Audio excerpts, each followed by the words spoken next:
I'm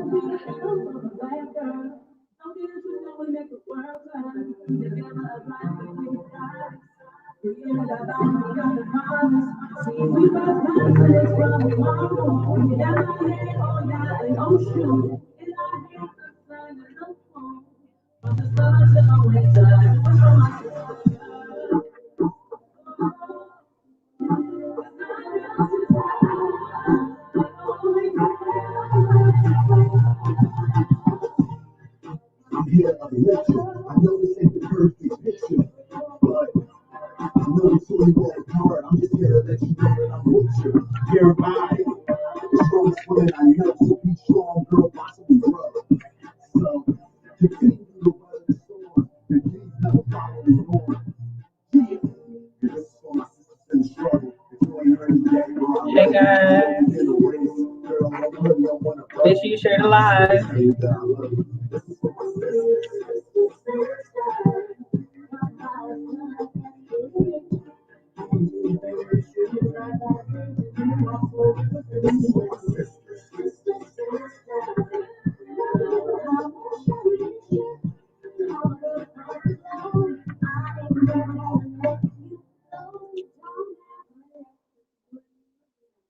Hey guys, hey everyone. Thank you guys so much for tuning in. This is The Power in Us, The Power in Unapologetically Speaking, episode 2. Thank you so much for tuning in. Some of you know me as Christy Barnes, some of you know me as Miss Barnes, some of you know me as Miss Chris, but everybody knows that Black girl. Hey y'all, hey. Thank you for tuning in. Share for me one time. Invite a couple people, share it to their inbox, and let's get comfy.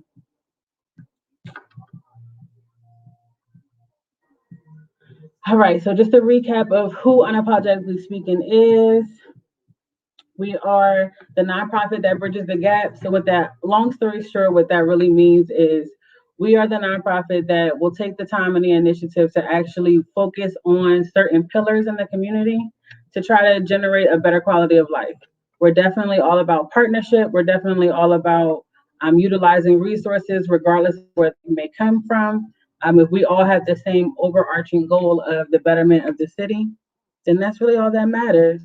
We really can't be concerned or worried about anything else. So, education, social capital, and trauma-informed interventions are the three main pillars that we stand on. Again, I am Christy Barnes. This is The Power in Us. Later, we will be joined by Mr. Stefan Roots, who is the candidate of the campaign Roots for Chester. He will be coming on discussing his platform as well as his current experience with his campaign, and we'll both be encouraging you to make sure you exercise your right to vote. Chester's primary elections will be the 18th, Tuesday. Time really flies. We're already in May, y'all. Like 2021 did not come to play no games, okay? So he will be joining us later on. Please feel free to ask any questions, put them right below in the comments, or you can inbox Unapologetically Speaking. I will be checking that inbox periodically throughout the show. The main importance of this, honestly, is to educate, encourage, and then hold accountable. Unapologetically Speaking, or The Power in Us, really just want the residents to get a little bit more involved in what's going on in our hometown, and making sure that we're holding each other and those that needs to be accountable to making sure that we get those 8 non-negotiables that city government owes us. So, of course, things are going to kind of most likely be on a local level because our primary is coming up. But on a vast level, there's so much that's going on. And long story short, we all know that there has been a huge shift in political parties. There's definitely a big independent group, but a lot of people have jumped ship from the Republican side and hopped onto the Democrat side. This show is not here to sway you on what party you should belong to or what candidate you should vote for. The only thing that we really want to do here is to educate you, inform you on what the facts are, what's currently going on, encourage you to get more involved, and hopefully all together we can hold each other and the powers to be accountable to making sure that everyone is having a conducive go around. Okay. As you see, this is a little bit of a different setup, but I'm still excited to see you all. I'm still excited to be able to be here. Shout out to CMP Radio for making sure that we're able to do unapologetically speaking. Shout out to Uncle P, the motivator, for all that he does in the community. And yeah, y'all. So the first little bit of the segment is just going to basically be me breaking down unapologetically speaking, one, and then two, kind of going into the format of the show, right? Um, like I said, since our main goal is to educate and inform, the first part will just be what's currently going on, right? The current events, what's the facts of the situation. When Mr. Root top on, we'll ask him a little bit about his background, what qualifies him as a candidate, and then also talk about, some of the things that's currently going on in the city of Chester, and just kind of unpack that a little bit. So again, it's very much encouraged for you guys to participate because, we are the city of Chester. There needs to be transparent. What? Yes, yes. Thank you. Keep them coming, please, because this is what this show is going to be about. We're going to be having these conversations, and again, if you have a comment, if you have a concern, if there's something that you want to voice, make sure that you're commenting those. And if it seems like I'm not getting to your comment, please feel free to re-comment because I may not just be able to see it pop up on the screen in enough time, right? Sorry, getting my little setup going. So with that being said, let's jump right into it. So again, just a quick recap of who unapologetically speaking is and what our ultimate goal is. So by using open forums, community engagement, and partnering with different stakeholders in the city, our ultimate goal is to produce a better quality of life. Education, we target because, of course, education is the only way out of poverty. You need to be able to have that what you know, not who you know aspect of it in order to be able to get you in the room. And then sometimes we all know how that could shift into who you know versus what you know. So building that network is definitely very important. And the city of Chester is no secret. Our education system isn't necessarily the strongest. We do have bright and brilliant students. We do have a very dedicated staff who loves the city of Chester and loves the students that they serve. However, sometimes the powers that are beyond our control definitely has a direct effect on how we get to operate on a daily basis. So the charterization is not a secret. We all know that the district is currently being taken over by a charter. The bidding meeting was held last Thursday. I hope that you guys tuned in. That would be the only reason why you would be excused for not tuning into Unapologetically Speaking or The Power in Us.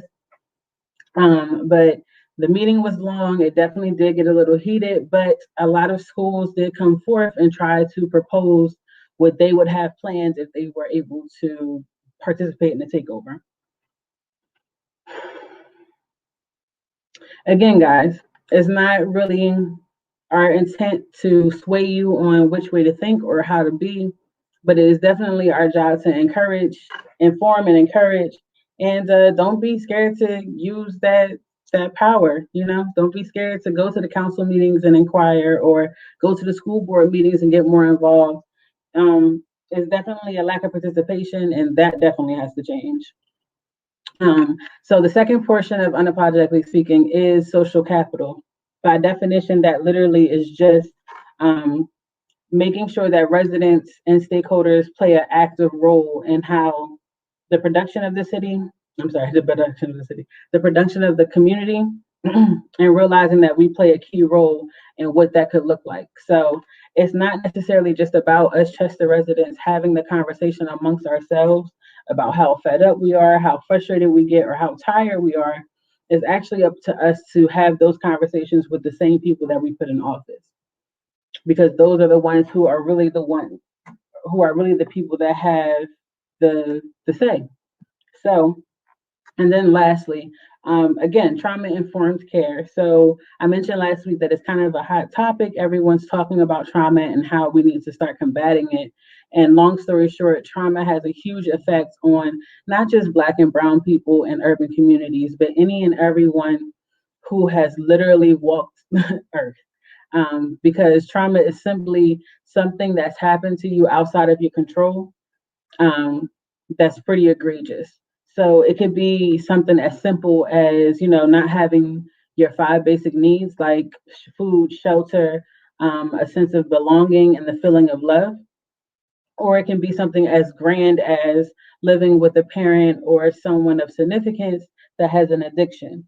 These things are definitely translated the same into the heart, the mind, and our emotions. Um, but it's definitely on different levels. However, it's all considered trauma. So, parts of these are the three pillars that the Power in Us, unapologetically speaking, stands on. These are what we really want to focus when we have these conversations. So, tonight's episode, needless to say, is going to be more so on social capital, which is literally the public's participation in how our community outcome turns out to. So that goes right to our topic, which is voting is our most powerful what? So that quote stems from the late great John Lewis, and the quote finishes out to say, voting is our most powerful nonviolent tool. And we all know, the history behind voting, or at least I hope so. We know the sacrifices that our ancestors placed um, in order for us to be able to. Well, you know what? Y'all know I'm a history buff. Let's just get into it. So,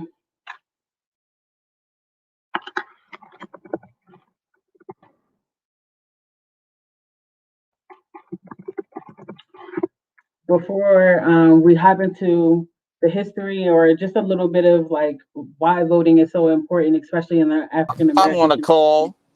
my guest is getting ready to join us. So again, we are meeting with Mr. Stefan Roots. This is Roots for Chester. He is going to be talking to us very briefly just about, his stance, what his goals are, what it's been, and what it's been like during this campaign, and what we can see from him in the future. Hi, how are I'm you? all covered up. Look at me. It's okay. I'm You got I'm these letters? branding.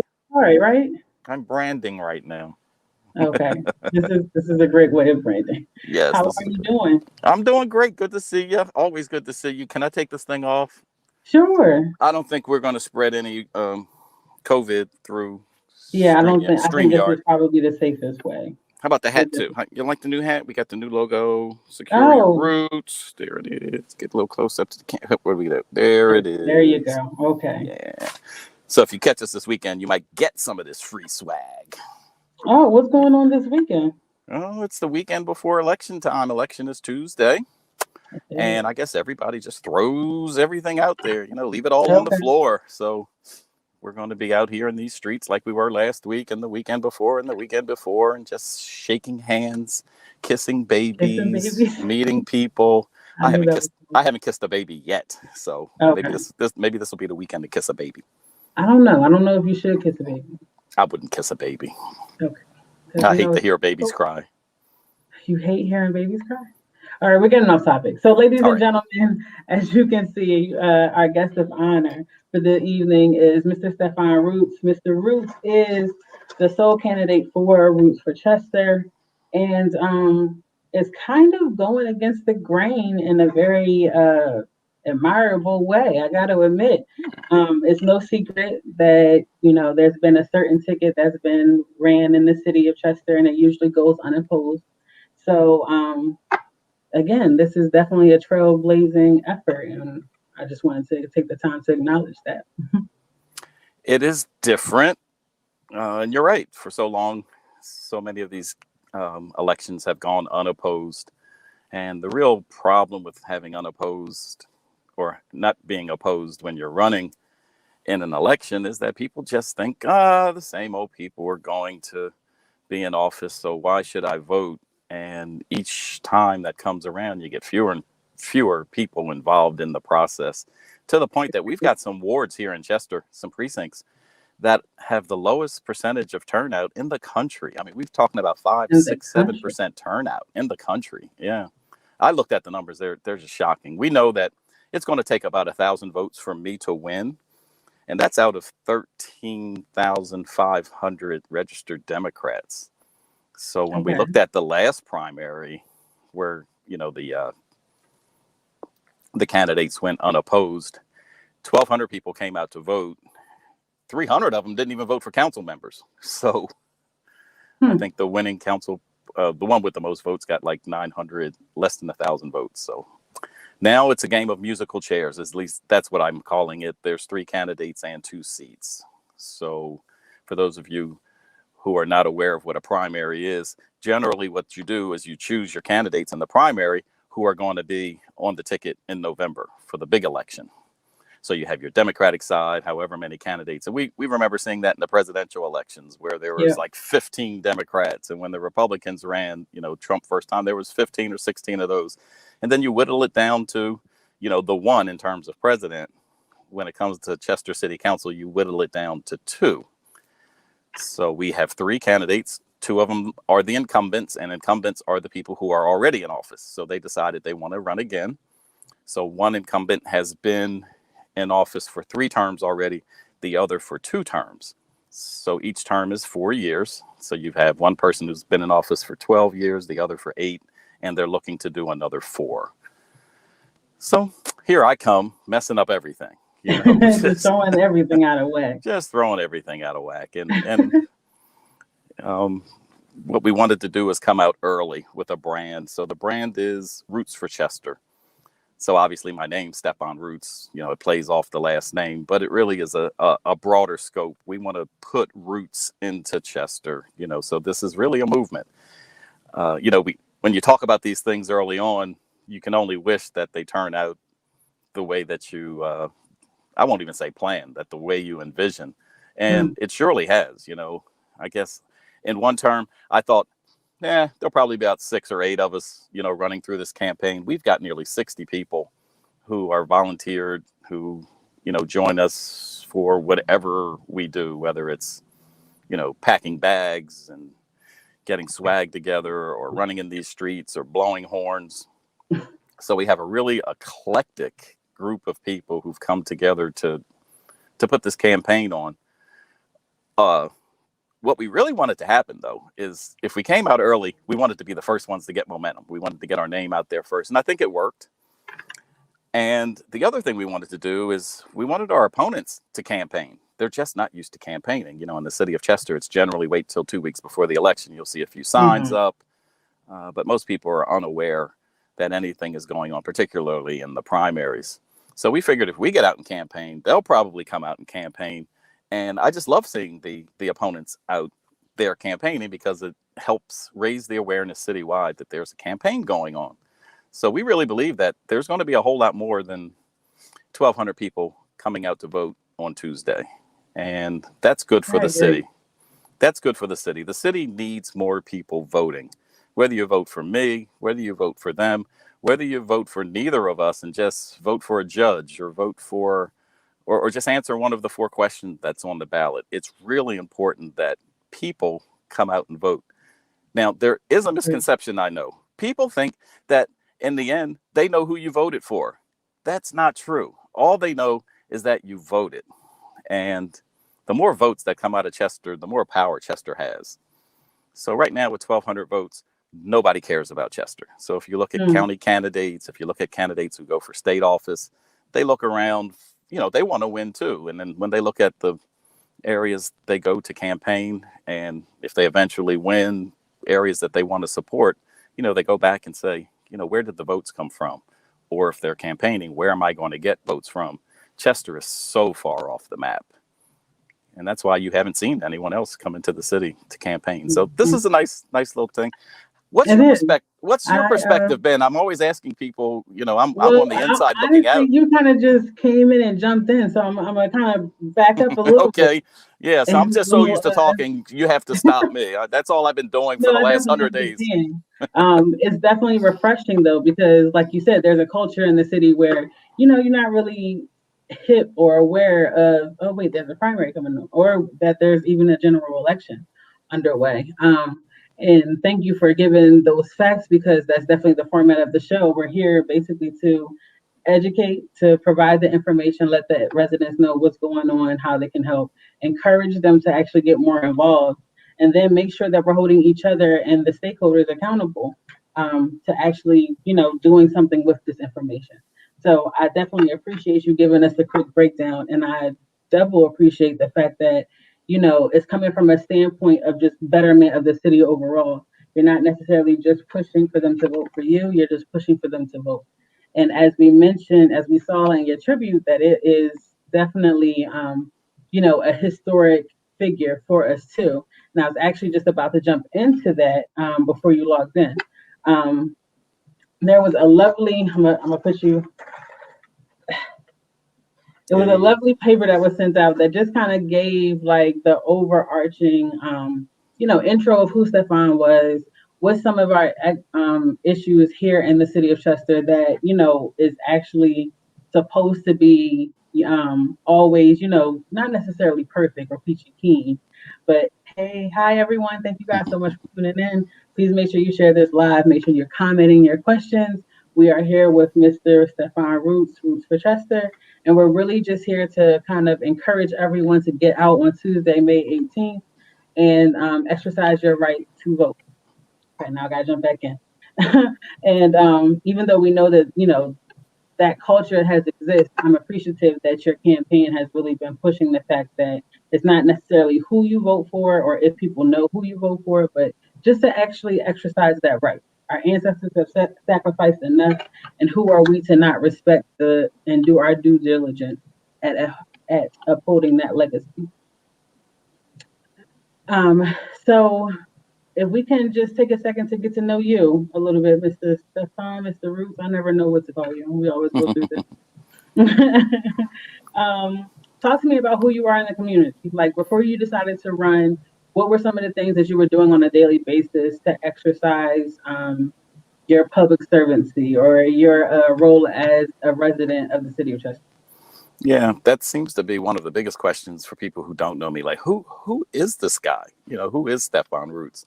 And it somewhat catches me by surprise because, I know I'm a Chester guy. I've been around here all these years. I've gone away a little bit for work, and that's what you do when you have a degree and you have a skill and it's not marketable in the area that you're living. You follow the money. You chase the bag. So I've done that. When the bag ran out of money, I ran back to Chester and started over again. But just some background. I went to Chester High School, graduated from Chester High School, went to college, got an engineering degree, and pretty much stayed pretty, close to the Chester area. I was in Philadelphia first. I went to Wilmington, went back to Philadelphia, then just got tired of the whole area, believe it or not, and wanted to expand my horizons. Went out to Denver. The mountains are beautiful, but I'm an ocean guy. I found that out pretty quickly, so I couldn't wait to get back to the East Coast. Wanted to come back here, but New York was the closest thing I could do. Did 3 years in New York. Just happened to be there when those planes went through the building, and 9/11, and that just ruined the New York economy and my job. So that's what brought me back to Chester. Sort of a starting all over again point. Just coming home, knowing that was my power base. Mm-hmm. And haven't left. Got into journalism when I got back, worked for the Daily Times for a little bit. They treated me, I'll just say I only lasted 10 months at the Daily Times, but I learned a lot while I was there, and I was really bitter. I said, man, you guys fired the wrong guy. Not knowing that at the time that I was fired was really when newspapers were going down, down, down, down, down, never to come back. So in my anger, I turned lemons into lemonade, and I started a paper in Chester. I said, I want to show these guys at the Daily Times that you fired the wrong guy. I'm going to start a paper, and it's called Chester Spotlight. It was only to highlight good things in Chester, and that was in 2006. And, I had no idea in 2021 I'd still be doing this type of work. So I've been sort of the community journalist since 2006. So what makes me uniquely qualified for this job is that I've covered the stories that have come out of city government, out of the school district, sports, a little bit of crime. I really don't focus on crime because, the Daily Times and, the mainstream papers really focus on that. They'll highlight that all day. They'll highlight that all day. But what I was learning, through that time, because I love reading newspapers, the stories that were covered that were covering Chester were written in that journalistic style. And sometimes that's hard to understand.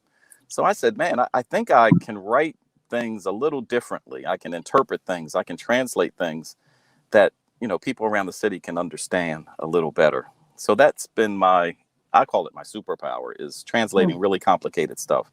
Most recently, Chester Water Authority, Delcora, receivership, all those type topics.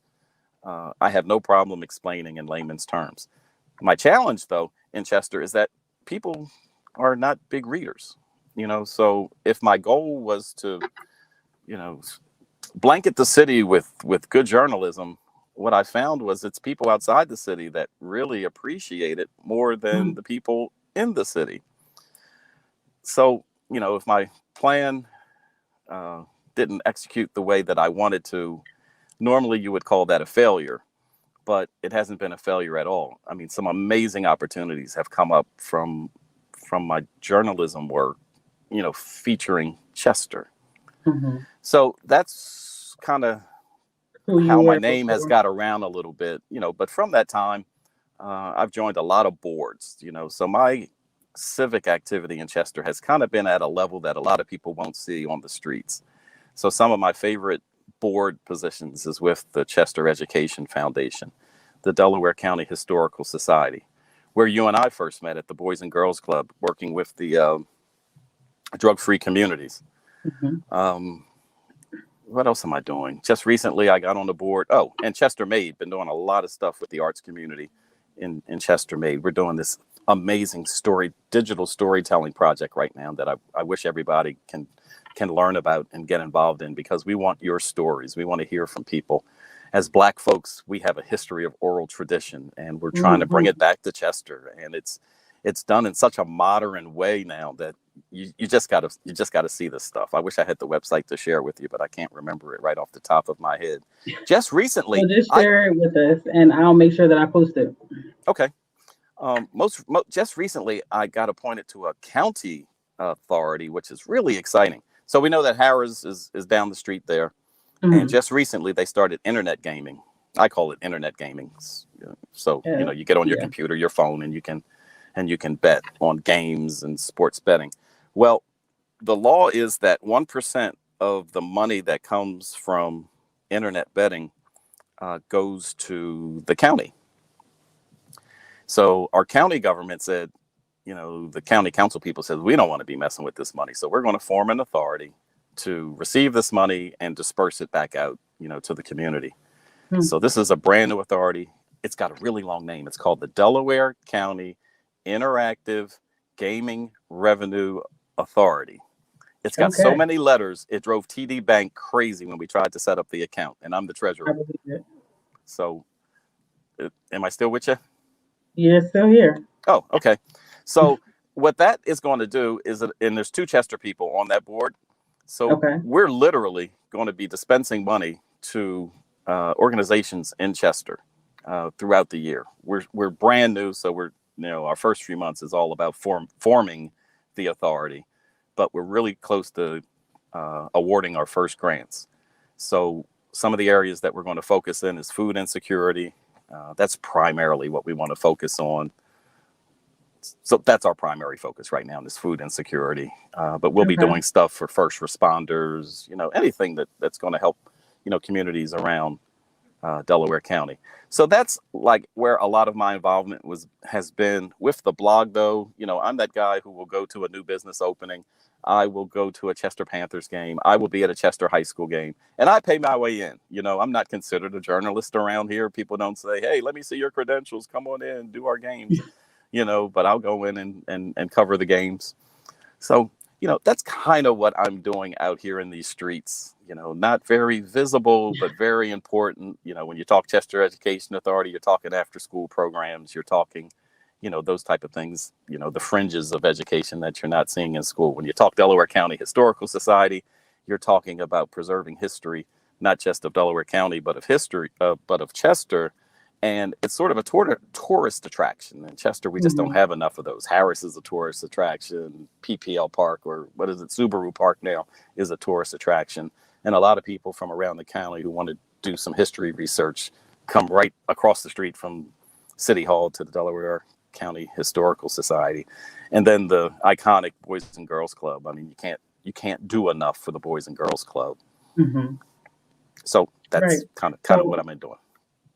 Thank you.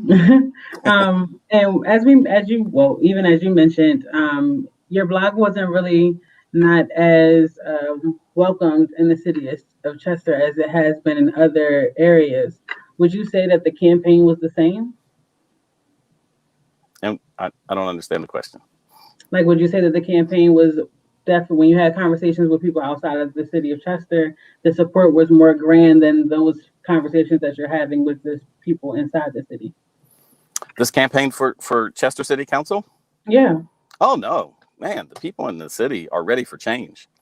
You know, the toughest part in this campaign was getting on the ballot, and that means going out and getting signatures on a petition.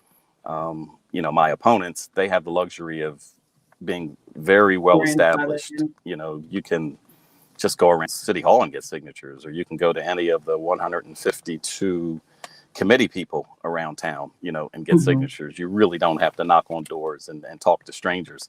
I didn't have that luxury. You know, I had to go out there and, you know, talk to people, tell them who I was, tell them what my objective was, and literally hope and pray that people would say, you know, yeah, we'll give you a shot. You know, Okay. we'll sign the petition.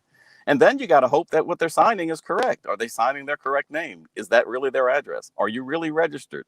It's amazing how many people who live in Chester Township think they live in Chester. You know, it's amazing how many people from Brookhaven were signing the petition. I'm like, no, I asked you first, do you live in Chester? But we got through that process. And once I got on the ballot, it really got real at that point. You know, now it's going back to, you know, hitting these streets and just telling people and offering people a opportunity for change. And this whole thing with change really came out of the petition process, because that's what we were hearing. That wasn't even our slogan going in. We just kept hearing, it's time for a change. It's time for a change. So we just said, let's just roll with that. It's time for a change.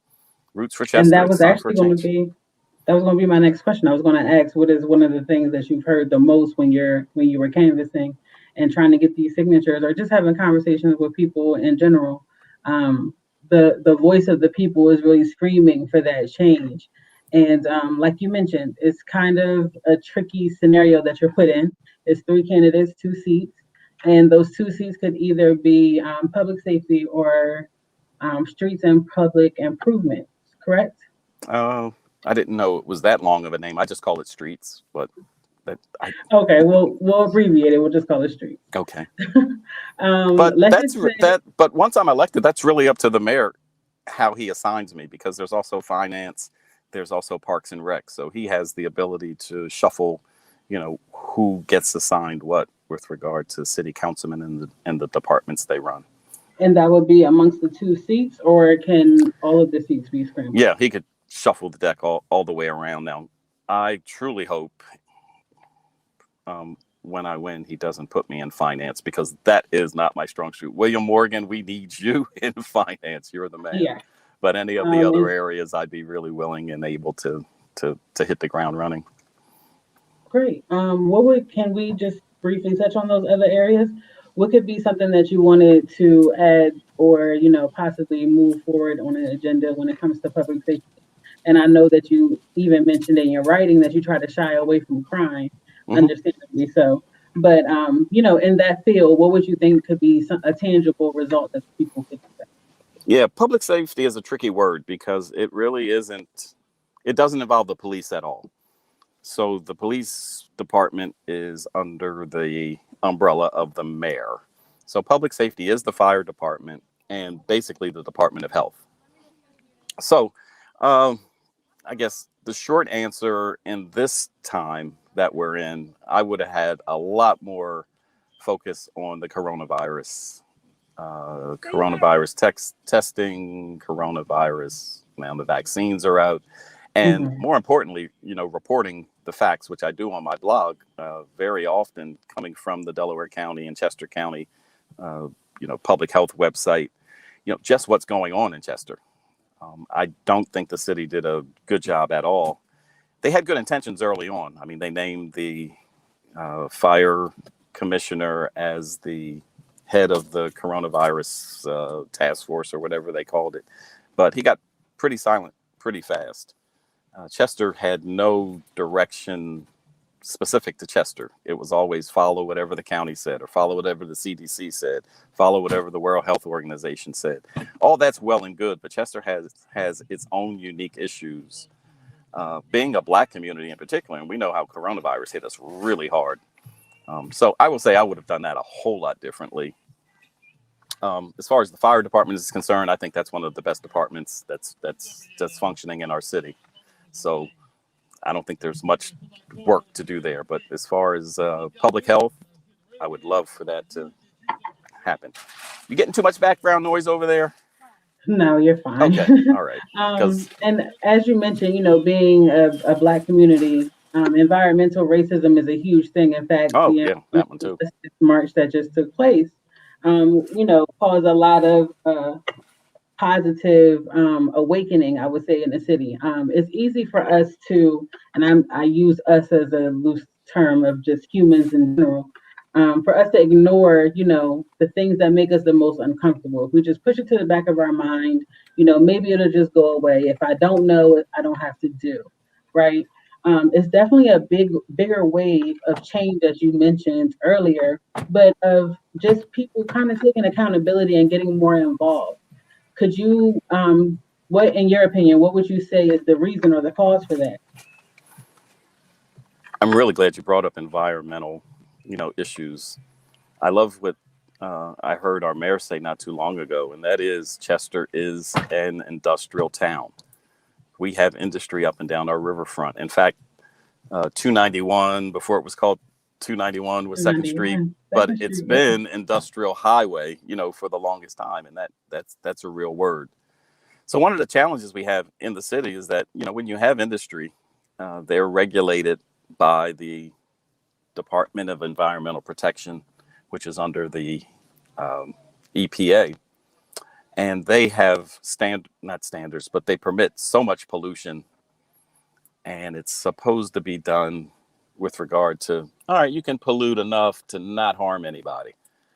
Whether that works or not, is left to be seen. But the challenging part about Chester is when they do these permits, they do it individually from business to business to business, and they don't take into effect the cumulative effect of the 6 or 7 or 8 industries that are in our city. Mm-hmm. So one of the targets, lately has been Covanta. I can say that, our campaign, along with, Circle with Zuli Mayfield and that crew, mm-hmm. As much as they've tried to raise the awareness of that particular industry in our city for some time, it's really caught hold right now. So, when I'm talking about issues that I'm going to address in a campaign, we know that 2 of the big ones in this town is the environmental justice or environmental racism, darn bad air. Let's just call it that, air pollution and finances. And these are 2 of the most complex things for people to understand. So normally, if you're just struggling from day to day, just trying to, keep a roof over your head, trying to feed your kids, trying to, get your hustle on, those are probably the things you're less, worried about, less impacted about. And, there was a part of my, campaign team who says, don't even talk about those issues. People don't relate to those issues. And there's another part of the campaign team that says, wait a minute, these are really important issues. Win or lose, we have to raise the awareness in this town that these are, things that people need to be aware of. So I think we sided with, let's try to raise the awareness and see what happens. And wow, you've seen what happened. Yeah. I mean, it's really exploded. I think a lot more people are at least familiar with the fact that we have a problem. Yeah. The bigger issue is, or not bigger issue, but the bigger, I'll say win, is that the county is starting to recognize that we got to stop dumping on Chester. And I think that was something that no one saw coming. When you see cities like Media and Nether Providence and Swarthmore, mm-hmm. in their council meetings, state in resolution that they are telling the county, stop sending trash to Chester, or we don't want our community's trash to go to Chester anymore. That's a big deal. So when That's a these guys come to town and want to march in Chester on behalf of Chester people who may not even understand what's going on, that's pretty major. So it's rubbing, the current city government, kind of abrasively, because they really haven't, put out that call. And it kind of goes against the grain, kind of the term you used, earlier. It really comes down to what side of history do you want to be on when it's all said and done. And I think that's really the highlight that a few folks don't really realize, that what we do today definitely has an effect on tomorrow. And how are we setting up the younger generation to, grab the baton and run with it if we are doing our part here and now? So I definitely appreciate your campaign deciding on, raising the awareness. And like you mentioned, having other counties mention Chester in a way of supporting us is definitely other municipalities in the county. I'm sorry. Yeah, that's cool though. There's 49 it's municipalities. There's 49 like towns. We're the only city in the county. Everybody else is a township or a borough. But the way it's set up in Delaware County is all Delaware County trash is handled by what's called the SWA. Oh, what is it? Solid Waste Authority. Another one of those authorities. So they decide, they make the deals. So they've made the deal, with Covanta, that they're going to send all the county's trash to Covanta. So what's happening now is these individual municipalities are sort of trying to take the power in their own hands. And they're saying, you know what, county, we're not quite feeling this dumping on Chester anymore. We've done it for, 30 some years, and it's just not fair. And as Black people, we've got to give some credit to the Black Lives Matter movement, to what happened last summer with George Floyd. I mean, there's a lot more woke people out here. And because of that, Chester is beginning to be the beneficiary of that. So what we want to do is keep that movement going. We want it to come from inside of Chester out. We just don't want to be the persons that are served by outsiders telling us what to do and, how we want to be served. But, by the same token, there's no way in the world we should want, bad air and bad water and that stuff. We're still going to have industry in Chester. If we can pick off one or two or three of them, all for the better. One of the things that Covanta does, though, I mean, we always talk about, I call it feeding the monster. Trash comes in there, it gets burned, we suck that stuff up. What also happens at Covanta is about 400 trucks come in every day, and trucks burn diesel fuel, and diesel fuel is not pretty. That's the stuff that is really maybe as harmful as what's coming out of that stack. And there's no EPA, there's no DEP regulating diesel trucks coming into your community. So when people do studies, one of the first things that they say is, well, Covanta might be bad, but truly, it really depends on how the wind's blowing that day. But those trucks that coming into your town, going through your little streets, that's really a problem. And there's nothing you can do to stop that except stop the businesses that these trucks are coming to. So I know that you talked about how your civic duty was very strong before you decided to run. What was the determining factor that made you say, you know what, that's it? It has to be me. Yeah. Individually, we've talked about that, and my answer changes every now and then because I think my level of buy-in has changed over the time. But now that we're at the sort of the finish line of this campaign, I have to really lean on the fact that I know the issues, that these 15 plus years of doing this community journalism work has served me well when I'm out in these streets and hearing people tell me what's on their mind. It's funny. People have they all have the top three issues, crime in the streets, trash, and then there's something else that they throw in, but when I ask them the question, when elected, what do you really want, me to do? Or what do you want city government to do? Or what would you like to see changed? People really get real, and crime isn't the first thing on their list. And trash many times isn't the first thing on their list. So when I've talked to 100 people, I can say 99 of them come up with very unique things, and it's many things that I've covered, in the past, and some things are absolutely brand new. There's more issues floating around in this town than I could have ever imagined. I'll tell you that right now. So it's really exciting. The one thing that I know I'm going to bring to the city is an improved communication between the residents of the city and city government. That's really my goal. A lot of people feel they're not being listened to and they're not being heard, and it's a two-way street. And I think we have some, with technology, with social media, it's a lot easier to communicate to people now. We just have to put a lot of those things in place. And ideally, I'm not trying to be a career politician. I'm kind of getting into this game a lot older than many of the people who are in city government now. So, my goal was to get in here, show people you don't have to be a part of the machine to be part of city government. Encourage people to put their hat in the ring and identify young people to come in here and learn how this stuff works and run your own darn city. Because if you don't, somebody's going to bulldoze this city over and take it over. And I think we've got the talent and the know-how, and so many people love this city that, we've got to have a really fair shot before we give this whole thing up. And I think it's people like yourself and your contemporaries that, we have to identify and put in position.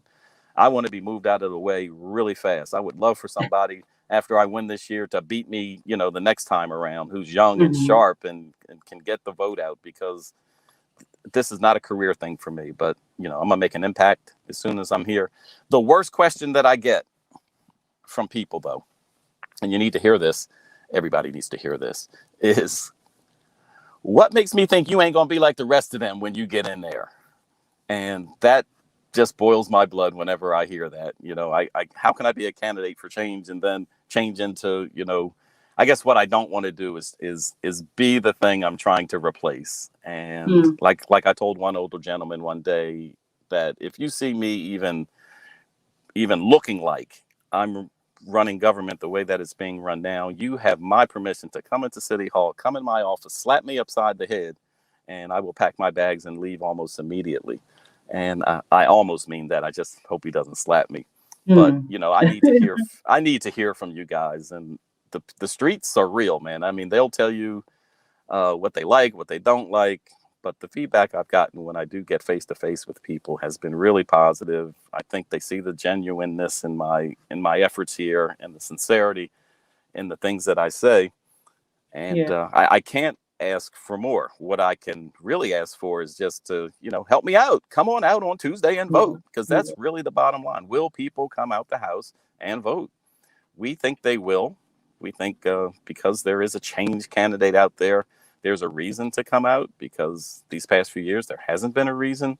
And although this is a primary, we're looking to build on this. So if we get another, if 1,200 people came out last time, if we get 2,000 out this time, that's a huge win, and it will be noticed. And although there's no opponent in November, we're still going to be pushing for people to come out and vote, to raise that number from 1,200 to maybe, 3,000, in November, and just keep raising that number, because the numbers in Chester of people voting has to increase for us to be taken seriously, or this thing is going to be taken from us right under our nose. Definitely agree. So last question of the evening. Oh man, I'm having too much fun. Why is this the last question? Oh, I'm glad that you were enjoying yourself. Win or lose, what is the takeaway that you want to take away from this experience, and that you want the residents of Chester to know about Stefan Roots? Two-part question. Win or lose, I just want people to know that the Roots for Chester campaign is not a flash in the pan type of thing. This has just gotten started. We've assembled such an amazing group of people who have dedicated themselves to this campaign that just what's today? Today is, tell me what day it is. Today's the 13th. No, Thursday, right? Today's Thursday. So on Tuesday, we had our last volunteer call.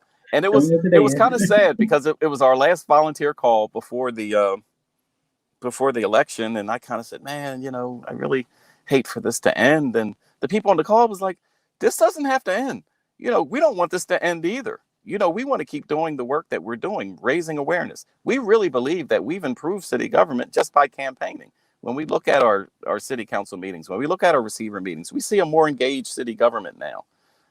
We're starting to see some things going on around town that may have not been done, because now they want to show that, hey, we do these things. Well, you weren't doing those things before we put some fire, under your behinds. So that's the one thing I want people to see, is that when you can campaign fairly, and show that, you got some muscle behind you, it really brings out the best in everybody.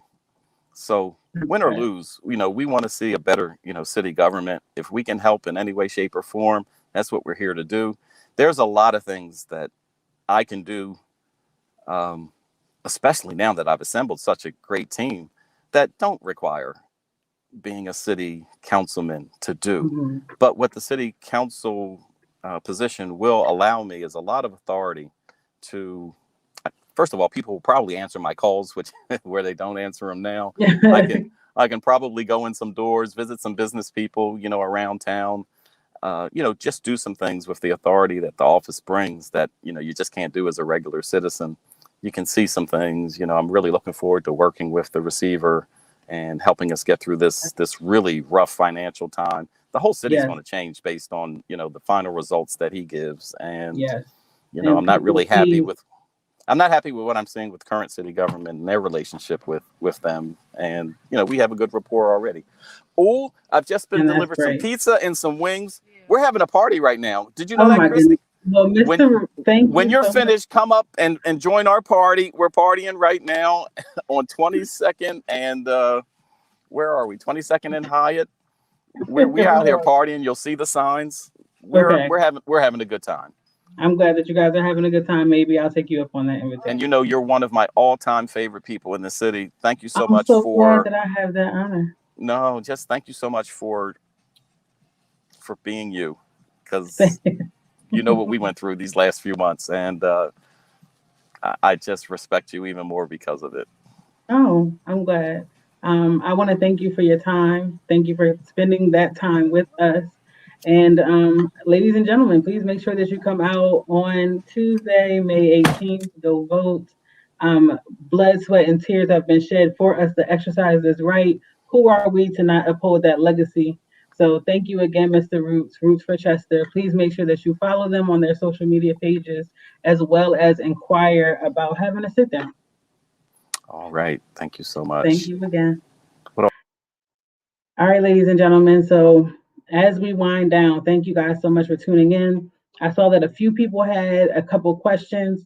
Those questions were kind of more geared to another, and then there was other questions that I didn't even get to see because the conversation got so in depth. So I will make sure that I save these questions, post them either in our Facebook. So please make sure that you're following us at The Power in Us, or Unapologetically Speaking on Facebook, The Power in _us.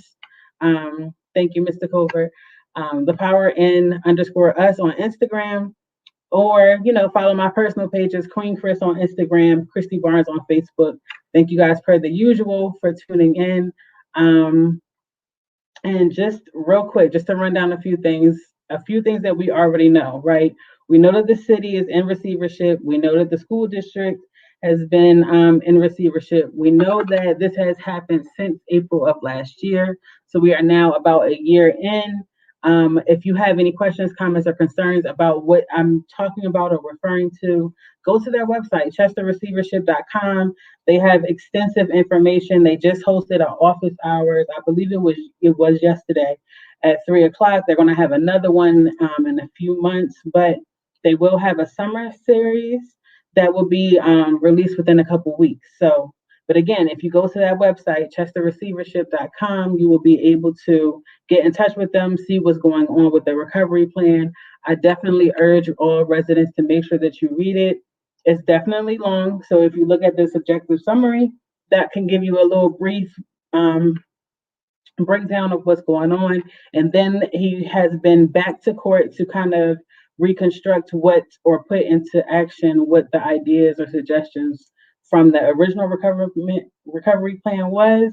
And that, I believe, is called the amended recovery plan from April 7th, I believe is the date. But again, ChesterReceivership.com. That's where you can get all of this information.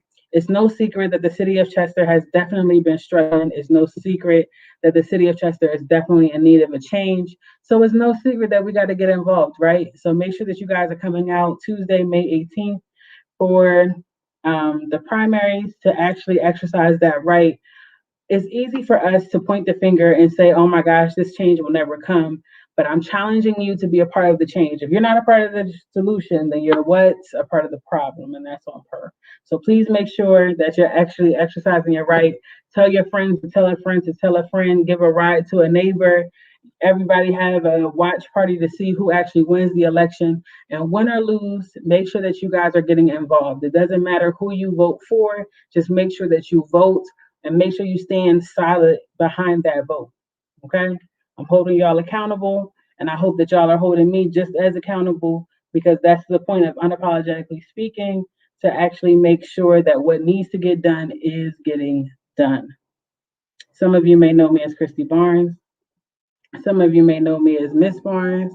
Other of you may know me as Queen Chris, but everybody knows that Black girl. Thank you guys so much for tuning in. Make sure you tune in next week. We'll be focusing more so on education. Um, yes, get involved. Thank you, Ms. Gibson.